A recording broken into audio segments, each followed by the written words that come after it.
Adani group के शेयरों की बात हुई। अदानी ग्रुप ने एसीसी और अंबुजा सीमेंट दोनों में अपनी पूरी हिस्सेदारी रखी है गिरवी। इसी पर और ज्यादा डिटेल्स लेकर हमारे साथ जुड़ रहे हैं वरुण दुबे बताने के लिए सारी डिटेल्स। वरुण बताइए। डेफिनेटली अनिल जी, तो 15 सितंबर को बेसिकली इन्होंने डॉइचे बैंक का जो हांगकांग ब्रांच है उसमें अपनी जो पूरी हिस्सेदारी है उसको गिरवी रख दिया।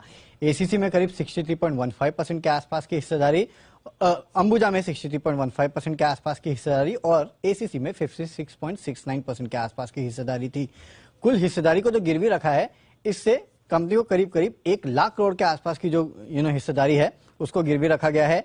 अंबुजा सीमेंट में जो हिस्सेदारी गिरवी रखी गई है उसकी वैल्यू करीब 72,000 करोड़ है और एसीसी में इसकी वैल्यू करीब 29,000 करोड़ के आसपास की है। माना यह जा रहा है कि कुछ लोन्स जो है इस ग्रुप कंपनी ने, इनकी ग्रुप कंपनियों ने लिया था, बेसिकली अडानी ग्रुप ने ही लिया था और उसके एवज में कहीं ना कहीं ये जो हिस्सेदारी है वो डॉइचे बैंक की हांगकांग ब्रांच में कहीं ना कहीं गिरवी रखी हुई है।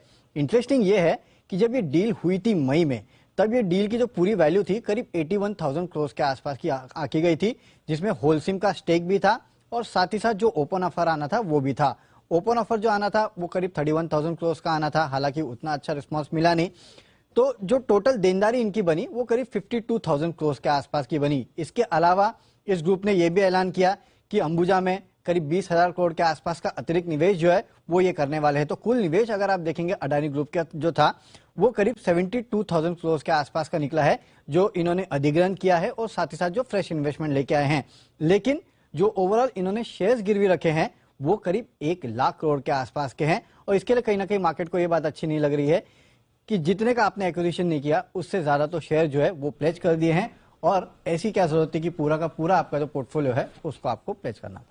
ओके, तो आज अंबुजा एसीसी में गिरावट की बड़ी वजह है कि सारी की सारी हिस्सेदारी गिरवी रखकर कितना 1 लाख करोड़ रुपए, 1 लाख करोड़ के आसपास, जो अगर पूरा वैल्यूएशन आप निकालेंगे तो $13 बिलियन के आसपास का आता है। ओके, आशु जी इस पर कुछ टिप्पणी देंगे आप, क्योंकि आप बुलिश हैं अंबुजा पे लगातार और आज खबरें आई उस वजह से करेक्शन भी है, तो लोगों की चिंता यही है। आमतौर पर जो चिंता होती है कि अगर प्रोमोटर्स की स्टेक ज्यादा गिरवी हो तो थोड़ा सा लोग डरते हैं, शायद ये वजह है आज करेक्शन आता भी दिख रहा है।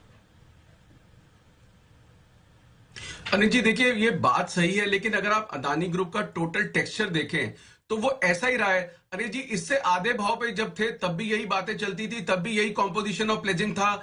आज से 1-2 महीने पहले तब भी आया था कि जितना बड़ा डेट मतलब 2 लाख करोड़ तक का वो आ गया था तब फिगर में भी। तो उसके बाद अनिल जी अगर किसी ने कॉशियस अप्रोच रखी है तो पैसे कमाए तो नहीं है, मतलब अपॉर्चुनिटी मिस हुई है। Having said that Anil ji, एक लेवल के बाद कुछ स्टॉक्स ऐसे हो जाते हैं जो ना एक नॉर्मल रिटेलर के लिए मैं कहता हूं आपका एकेडमिक इंटरेस्ट होना चाहिए, क्योंकि रिस्क रिवॉर्ड आपका इतना अनफेवरेबल हो जाएगा कि आप, क्योंकि अनिल जी अगर मैं अदानी एंटरप्राइज लेता हूं तो अनिल जी 10, 20, 50 रुपए बढ़ जाएगा, मैं बुक कर लूंगा क्योंकि मैं ऊपर में ले रहा हूं और ऊपर लगता भी है, लेकिन मैं प्रॉफिट बुकिंग भी करूंगा। लेकिन अनिल जी जब झटका लगेगा तो 300, 250, 300 जाएंगे। Same is the case with Adani port and same is the case with other stocks also. तो अनिल जी ये प्राइस जो होता है ना, मैं एक माइंडसेट बता रहा हूं रिटेल का कि कमाने मेरे को वही 10 रुपए या 15 रुपए या 250, 300 के शेयर में, और ऐसे 3,000 के शेयर में मुझे 50 रुपए कमाने हैं। लेकिन जब ये स्टॉक आपको झटका देगा, अब अंबुजा 50 रुपए नीचे आया अनिल जी, तो 50 रुपए नीचे में आपने 10-10, 20-20 रुपए के बनाए, और अगर आप देने में भी 20 नहीं रखते हो 3 बार बनाने के बाद और एक बार 50 चले जाते हैं तो रिस्क रिवॉर्ड नहीं है। तो इसलिए अनिल जी अंबुजा उस कैटेगरी में नहीं आ रहा, बट मैं इसलिए बोलता हूं कि एक लेवल के बाद वो स्टॉक्स जितने अच्छे या जितने बुरे हो वो एकेडमिक इंटरेस्ट के हो जाते हैं, नहीं तो आपका पैसा लेके चले जाएंगे। बट अगर आप ओवरऑल स्कीम की बात करें तो अनिल जी अदानी ग्रुप में ये कोई नई चीज नहीं है, और ये मतलब यही उनका टेक्सचर और स्ट्रक्चर रहा है, और इस पे मतलब मैं मतलब बहुत ज्यादा कुछ कह नहीं सकते, मतलब ये बहुत ज्यादा नेगेटिव नहीं है, सेंटिमेंटली नेगेटिव हो सकता है। अनिल जी सारी अच्छी कंपनीज हैं, सारा अच्छा कर रही हैं, और अगर वो डेट रेज करके और अच्छा कर सकते हैं इसको, तो हो सकता है अनिल जी हम साल बाद बात कर रहे हो कि अल्टीमेटली ये राइट डिसीजन था। तो it is too early to say anything, it could be sentimental negative, but मैं इसको बहुत ज्यादा नेगेटिव नहीं मानता अनिल जी।